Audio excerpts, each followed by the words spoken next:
What's good, everybody? Marston here with another video. So this story is about a time where me and my friends accidentally broke some of my homies' things. So this story takes place back in 8th grade. It was actually February vacation of 8th grade. So 2014. February 2014, to be more specific. And I remember this morning in particular was pretty normal, and then as the night rolled on, it became chaotic. So I wake up that morning around like 9:30, since like I said it was school vacation week. I didn't want to wake up early, but I look at my phone, and at the time I didn't really have social media or anything like that. So people had to contact me. They'd have to look at they'd have to text my number. Only form of social I had at the time was Instagram. So everybody and their mother would text me on my number, since nobody really used Instagram's DMs back then, or I don't even know if it was a thing back then. I didn't really know how to use the app back then. But anyway, I'm rambling. Anyway, I get a text from one of my homies named Kyle, and he says to me, "Hey, my parents are going out later on tonight, but they said I can have like 5 friends over as long as we don't make a mess. Would you like to come?" And I'm like, "Hell yeah, bro. Who's pulling up?" And he tells me, "Oh, Chet, I think Stan, I think Kyle, Eric, and I think Kenny." Yeah, I'm using Cell Park references for my high school friends' names just to make it kind of funny. I don't know why I think that's so funny, but I just do. Anyway, I'm like, yeah, I'll pull up, blah, blah, blah. But the thing was, he lived a good like 40, 45 minutes from me.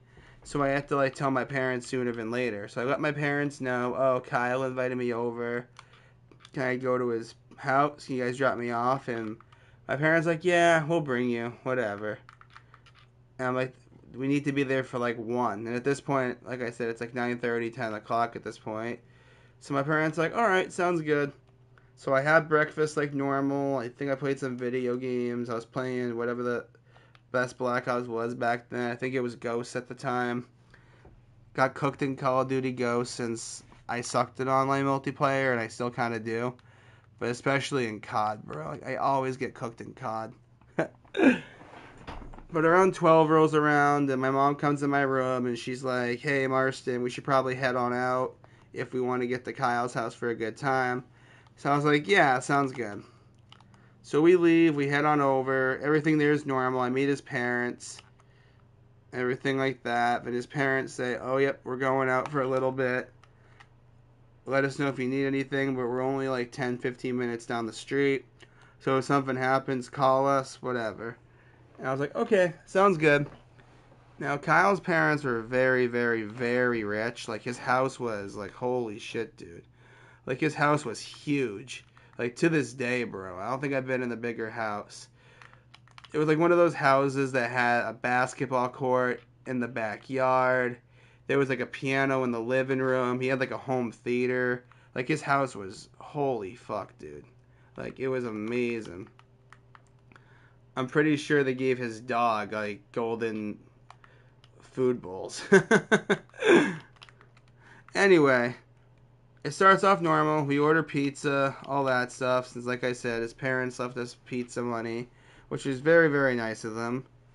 But after we eat, we decide to play some Call of Duty, some Madden, NHL, whatever games were there. But about an hour or so later, we get bored of playing video games. We decided to go up to Kyle's room since Kyle's parents wouldn't let him have a TV in his room at the time. So we had to all sit in the living room. But like I said, this living room was like the size of like a very nice basement. Like it was freaking huge, bro. Now, like I said, about an hour later, we go back up to his room, and then Chet gets the bright idea to wrestle. He's like, "Yo, who wants to wrestle?" And Kyle's like, "I don't know." But like I said, we're in 8th grade. We don't know. We're like, "Kyle, come on, dude. Don't be a bitch, bro. Like, we know it's your house, but don't be a bitch." And then he's like, "All right, but if you get in trouble, like, I have no responsibility for this, and my parents find out." And we're like, "Don't worry, bro. Nothing will happen." Now, I didn't really partake in this at all myself, but Chet and Eric decided to start going at it. Like, they're, like, wrestling and shit. They're tossing and turning each other. Pause on that. That's very, very crazy. But at this point, Eric's literally got Chet basically pinned to the floor in a way. But Chet decides to retaliate. He decides to kick the fuck out of Eric. And a little bit about Kyle's room, a little bit actually, real quick, just so it makes a little more sense. So, his room was a pretty decent size. And there was like this sink off in like the corner next to this door that led to like a tub and a shower.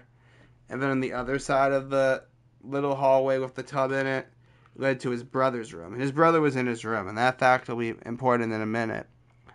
So like I said, Chet decides to retaliate and kick the fuck out of Eric. And I don't know how he managed to do this, but Eric was a little bit on the taller side, like on the fatter side.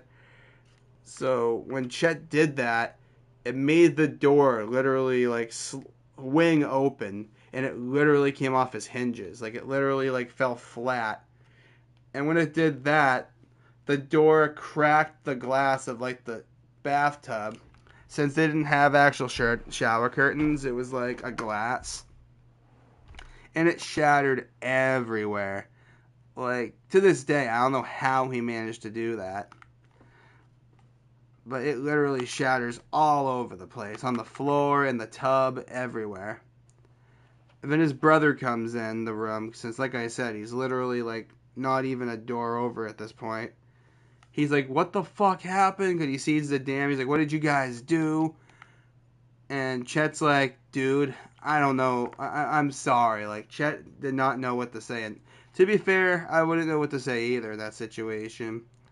I'd probably be freaking out more than he was. But he's freaking out. He was like, dude, I'm sorry. I can't believe this happened. This is genuinely unbelievable. I don't know. Blah, blah, blah. And I'm just sitting there like, dude, you are literally cooked. And I'll never forget, his brother literally grabs his phone and he calls his parents, like him and Kyle's parents. And like I said, they were only like 10 minutes down the street. And I could hear over the phone how mad they were. I could hear yelling in the background, or like over the phone. And I hear Kyle's mom say, we're on their way back. And I'll never forget, they storm into the house. They run up to Kyle's room, because I remember over the phone she was like, you guys better fucking stay in Kyle's room. Don't go anywhere else. I don't need you breaking more of our shit. So they run up to his room, and she starts yelling at all of us. Even like me, who like didn't really partake in anything.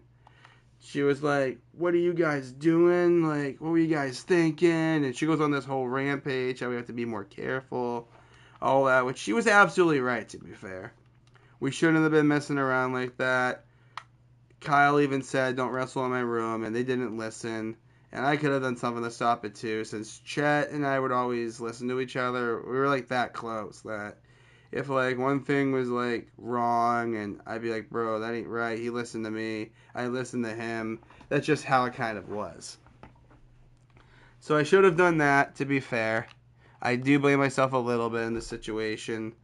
But I remember Kyle's parents called all of our parents. And like I said, it's only like maybe like 6 p.m. at this point. So it's not even that late at all. And I'll never forget the way she called my parents. She was like, hey, just so you know, like, as you know, Marston's here. Some of his peers broke our stuff. The door's broken. The shower stall's broken. And she proceeds to go on and say, we expect at least whatever amount it was. We'll just say $1,000 from you guys. And they're like, why are you charging my family? I wasn't even involved in this. And she was like, nope, guilty from association. And I was like, oh no. Like, I was scared as hell. And then obviously she calls Chet's parents, everybody else's, but she was extremely mad when she called Chet and Eric's parents. She was like literally like screaming, like drill sergeant screaming. Like, I want at least $3,000 from you guys. It's going to be a huge, huge mess to clean up. We're going to have to fix our glass for the bathtub, the door, everything. And I'm just sitting there trying not to like kind of laugh and cry at the same time, because I'm low-key laughing of how like mad she was, but I'm also freaked out that like if I make one more wrong move, things might get worse. But about an hour later, all of our parents are at the house. Since his mom was like, no one's leaving until everybody's parents are here, and everybody's parents talks to them in front of me. Which in the back of my head, I'm like, dude, like, just let my parents get me. Let them yell at me when they pick me up. But nope, she was like, nope, you're staying until everybody's parents get here. So finally, everybody's parents finally get to the house. And they're all lecturing us by going like, you shouldn't be roughhousing in the house. All the damage you caused, nobody did anything to stop it. Like, you guys need to be a lot more careful, a lot more responsible. This is disrespectful, and they expect payments, all that. And none of us had jobs. Like I said, we're 13, 14, 15 at best. Now, I know 14, you can get a job, all that, but, you know, we're stupid little 8th graders. We don't care about that kind of shit. And after they're all yelling at us and ranting, all that, finally, this literally took like a whole ass like fucking hour. It's around like 8 p.m. at this point. She basically just says, get the fuck out of my house right now. Don't come back ever again. And she slams the door behind us. And on the way home, my parents were asking me, so what exactly happened? And I told them, I was like, look, I had nothing to do with this. I did nothing to stop it either, but Chet decided to grab Eric and all that, and they were just arguing and wrestling, whatever it was. And they're like, you better be telling us the truth, because if we find out that you had something to do with this, you're going to be in a lot of trouble. And I was like, you have my word, it wasn't me in any shape or form. And they're like, okay, whatever. The end of school vacation rolls around, we see Kyle, and I walk up to him like, dude, I'm so sorry. Like, I wish I could have stopped what happened. I feel terrible. And he was like, don't worry about it. But my parents are still extremely pissed. Like, they don't want anybody coming over whatsoever.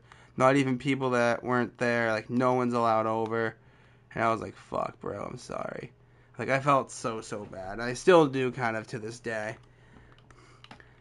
But I remember about a week later, he comes up to me again. And he's like, bro, like, my parents wanted to apologize for yelling at you when it wasn't your fault, all that. They want to invite you over again. And I was like, yeah, dude, it's fine. I'll go over whenever. I'm in no rush to, but whenever, I'll go over. When I went over again, everything was fine. His parents said sorry to me in person. They bought me food, everything like that. And I was like, don't worry about it. The other 2 kids that did nothing wrong were there too. And we ended up having a good time.